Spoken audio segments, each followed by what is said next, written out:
Election commission of Pakistan को हमने कहा आप ये भी नहीं कर सकते कि ये मामला खाली छोड़ दें, आपको ये कैंडिडेट्स जो है ये पीटीआई को देने ही देने हैं। एक बहस की गई कि जनाब जो सुन्नी इत्तेहाद है ये एक पॉलिटिकल जमात तो है लेकिन इन्होंने पार्लियामेंट में कोई सीट नहीं जीती, इसलिए इनको जो कैंडिडेट्स ने पीटीआई के कैंडिडेट्स ने जो उनके साथ अंदर शामिल हुए हैं उनके शमूलियत के बाद भी उनको ये माइनॉरिटी सीट्स नहीं दी जा सकती और विमेन सीट्स नहीं दी जा सकती। उस पर भी हमने आर्टिकल 51 दिखाया इलेक्शन कमीशन ऑफ पाकिस्तान को जवाब में, और ये बताया कि वहाँ लफ्ज़ इस्तेमाल हुआ है कि कोई भी पॉलिटिकल पार्टी को ज्वाइन किया जा सकता है। किसी भी पॉलिटिकल पार्टी को जो इंडिपेंडेंट कैंडिडेट्स हैं वो ज्वाइन कर सकते हैं। ये कोई कदगन नहीं लगाई आइन में कि उस पॉलिटिकल पार्टी को ही ज्वाइन कर सकते हैं जो पार्लियामेंट में हो, बल्कि पाकिस्तान की आइन में पार्लियामेंट्री पार्टी को अलग एक हैसियत दी गई है। वहाँ लफ्ज़ से इस्तेमाल हुआ है आर्टिकल 51 में पॉलिटिकल पार्टी सिर्फ। दूसरी बहस ये की गई कि जनाब सुन्नी इत्तेहाद ने लिस्ट नहीं दी।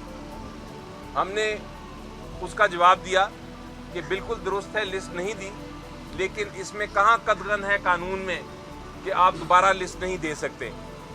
अब जबकि सुन्नी इत्तेहाद में इतने सारे जो कैंडिडेट्स हैं वो ज्वाइन कर गए हैं, उनकी तादाद पाकिस्तान में सबसे मेजॉरिटी में आ गई है, तो आपको कोई कदगन नहीं है इलेक्शन कमीशन ऑफ पाकिस्तान के ऊपर कि वो दोबारा से एक शेड्यूल अनाउंस करके तो इन विमेन जो हमारी सारी कैंडिडेट्स हैं और माइनॉरिटी के जो कैंडिडेट्स हैं उनकी स्क्रूटनी करके उनको रिजर्व सीट्स दे दे। यही इंसाफ का तकाजा है। बहरहाल ये सारी बहस हुई और उस बहस के बाद अब इलेक्शन कमीशन ऑफ पाकिस्तान ने जजमेंट को रिज़र्व कर लिया है। तो उम्मीद तो मेरी ये है, हम सब की उम्मीद ये है कि आइन और कानून के मुताबिक फ़ैसला होगा और फिर हम इंशाल्लाह आगे चल सकेंगे। अगर ये नहीं हुआ, अगर हमारी सीटें छीन के तो दे दी गई, PLN या पीपल्स पार्टी में बांट दी गई, अगर ये गबन जो है गैर कानूनी गबन वो अगर हो गया तो फिर हम ज़रूर सुप्रीम कोर्ट जाएंगे, लेकिन ये एक इतनी बड़ी आइन शिकनी होगी कि उसके बाद प्रेसिडेंट का भी इलेक्शन, सेनेट के भी इलेक्शन, प्राइम मिनिस्टर का भी इलेक्शन और स्पीकर और डिप्टी स्पीकर का भी इलेक्शन जो है वो सारा कंट्रोवर्शियल हो जाएगा, वो सारा मुतनाज़ा हो जाएगा और वो उसकी कोई लेजिटिमेसी नहीं रहेगी। जी देखिए, जहाँ तक वो लेटर का ताल्लुक है, वो जो ख़त है वो दिखाया तो नहीं, मैंने मांगा था इलेक्शन कमीशन से, लेकिन जो अब इत्तला मिली है वो ख़त असल में 206 सेक्शन के तहत था। वो ख़त में कहीं ये नहीं लिखा कि हमने लिस्ट नहीं देनी या हम रिज़र्व सीट्स नहीं चाहते। वो लेटर तो एक 206 के रिप्लाई में था, जहाँ एक रूटीन का लेटर लिखा था इलेक्शन कमीशन ने कि जनाब आप अपनी बताइए कि कौन कौन कैंडिडेट हैं आपके। तो उस पर उन्होंने कहा कि हम कंटेस्ट नहीं किया इलेक्शन, तो हमें ये ज़रूरत नहीं है बताने की। इसलिए वो लेटर का कोई रेलेवेंसी नहीं है इस केस से। आपने सेक्शन 104 का पूछा, सेक्शन 104 में ये लिखा है कि एक पॉलिटिकल पार्टी को लिस्ट देनी है अपनी जो विमेन सीट्स और माइनॉरिटी सीट्स है, और उस सीट्स के मुताबिक फिर उनका फ़ैसला होगा कि उनको कितनी सीटें मिलनी हैं। लेकिन उसमें ये कहीं नहीं लिखा कि आप अगर एक बार इलेक्शन हो जाए और इलेक्शन के बाद एक पॉलिटिकल पार्टी को जिसने पहले लिस्ट नहीं दी थी मज़ीद लोग ज्वाइन कर ले तो वो दोबारा लिस्ट नहीं दे सकते। और उस पर हमने उनको बताया कि ऐसे एग्ज़ाम्पल्स हैं। एक तो इलेक्शन कमीशन ऑफ पाकिस्तान की जजमेंट है जिसमें बाप के केस में बाप की एक पार्टी थी, उन्होंने भी लिस्टें नहीं दी थी, लेकिन उनको बाद में लिस्ट देने की इजाज़त दी गई।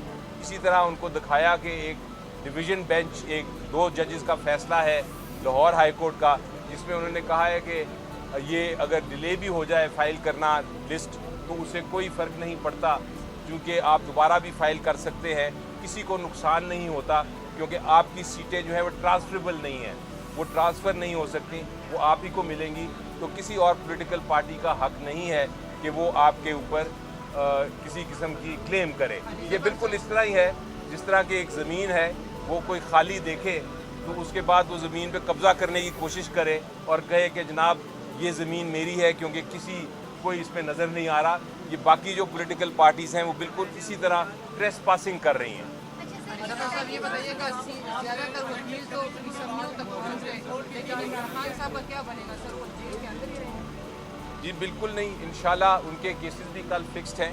آپ لاہور ہائی کورٹ، اسلام آباد ہائی کورٹ آئیے گا، تینوں کیسز فکسڈ ہیں.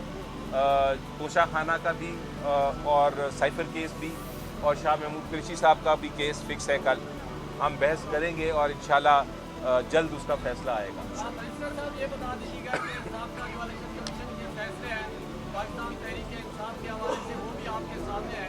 تو آج کا جو فیصلہ محفوظ کیا ہے تو آپ سپریم کورٹ کی تیاری کر چکے ہیں جانے کی یا نہیں؟ جی بالکل، جو آپ ایک بڑا ایک انٹرسٹنگ سوال پوچھ رہے ہیں، کیونکہ اگر آپ ماضی میں دیکھیں تو میرا خیال ہے پچھلے سال سے جتنے فیصلے الیکشن کمیشن آف پاکستان کے آئے ہیں وہ پی ٹی آئی کے خلاف ہی آئے ہیں اور ہمیں پھر عدالتوں میں جانا پڑا ہے. امید تو یہ ہے کہ اس بار آئین اتنا صاف ہے اور شفاف ہے اور کلیئرٹی ہے کہ اس میں ایسا نہیں ہوگا. لیکن اگر آپ ماضی دیکھیں تو پھر اس کے مطابق ہم نے تیاری کر لی ہوئی ہے. الیکشن کمیشن نے سیٹوں کے حساب سے جو ہے نا ریزرو سیٹ دینی ہے، اس کا کوئی ریشیو یا کوئی وہ قائم کیا گیا ہے کہ اس ریشیو کے حساب سے 10 کی وہ اور کتنے سیٹیں ملیں گی؟ آئین میں ہی لکھا ہے. مثلاً آپ اگر بلوچستان اسمبلی کا دیکھیں تو وہاں ٹوٹل 16 سیٹیں ہیں نیشنل اسمبلی کی طرف سے اور 4 سیٹیں دی جاتی ہیں ویمن کو. اس کا مطلب ہے کہ جو پارٹی 4 سیٹیں جیتے گی نیشنل اسمبلی میں بلوچستان کی طرف سے اس کو 1 سیٹ ملے گی. اسی طرح ہر صوبے کا جو انٹائٹلمنٹ ہے نیشنل اسمبلی کے لیے وہ آئین میں آرٹیکل 51 میں درج ہے اور اسی طرح ریشو نکلتی ہے. یہ ریشو تبدیل نہیں ہو سکتی.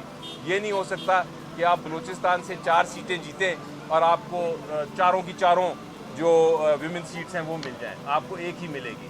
اچھا سر، یہ بتائیے گا آئین اور قانون کی اگر بات کریں تو آپ کو انتخابی مہم چلانے کی بھی اجازت نہیں دی گئی. ابھی تک آپ کو یقین ہے کہ آئین اور قانون کے انٹرا پارٹی انتخابات میں بھی آپ کے لمبے دلائل اتنے اچھلے تھے اور ملے سے محروم کر دیے گئے تھے. ابھی جب آپ نے لمبے دلائل دیے آپ کو الیکشن کمیشن کا موڈ کیا نظر آ رہا ہے؟ آپ نے اپنے ذہن میں بھی تو اسکیچ بنا لی ہے کہ آپ کو یہ مخصوص نشستیں دیں گے یا نہیں دیں گے؟ دیکھیں، جب وکیل بحث کرتا ہے تو اس کو اپنی بحث اپنے دلائل پہ پورا یقین ہوتا ہے اور وہ بھرپور جوش اور جذبے کے ساتھ اور کمٹمنٹ کے ساتھ بحث کرتا ہے. میں نے کوشش کی کہ میں نے جو بحث کرنی ہے اس کو باقاعدہ ہم نے کل رات کو ہم 3 بجے تک بیٹھے رہے اور 3 بجے تک ہم تیاری کرتے رہے. جو آرگومنٹ جو بحث غلط تھی ہم نے اس کو خود ہی مسترد کر دیا اور ہم نے وہ بحث کی جو ہمارے مطابق درست تھی، آئین کے مطابق تھی اور کنونسنگ تھی. تو اس سے تو لگتا تھا کہ جو انہوں نے سوالات پوچھے الیکشن کمیشن آف پاکستان نے اور الیکشن کمیشن آف پاکستان نے سوالات پوچھنے کے بعد اپیرنٹ یہ لگتا تھا آن دا فیس آف اٹ کہ وہ سیٹسفائیڈ ہیں، وہ مطمئن ہیں.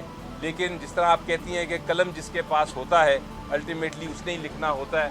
ہم وکیل کی حیثیت سے ہم اپنا بیسٹ آرگومنٹ بیسٹ بحث کر سکتے ہیں لیکن الٹیمیٹلی کیا فیصلہ ہوگا اس پہ ہم ججمنٹ نہیں پاس کر سکتے.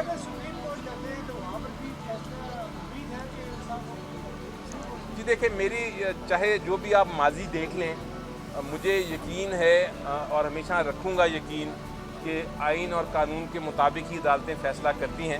فیصلے غلط ہو سکتے ہیں لیکن وہ انصاف کے مطابق جو اس وقت کے جج صاحبان سمجھتے ہیں وہ انصاف کے مطابق ہی کرتے ہیں. آپ فیصلوں پہ بعد میں تنقید کر سکتے ہیں لیکن اس وقت جو فیصلہ جج کرتا ہے وہ اپنے علم، اپنی کاوش، اپنی عقل کے مطابق وہ فیصلہ کرتے ہیں. تو اس لیے میں ہمیشہ سمجھتا ہوں کہ فیصلہ ہر آئین اور قانون کے مطابق ہی ہوتا ہے. ہاں غلط ہو سکتا ہے، آپ دوسری طرف سے بحث کر سکتے ہیں کہ نہیں اس کی تشریح اس طرح ہونی چاہیے تھی، لیکن آپ یہ نہیں کہہ سکتے کہ وہ ناانصافی ہے.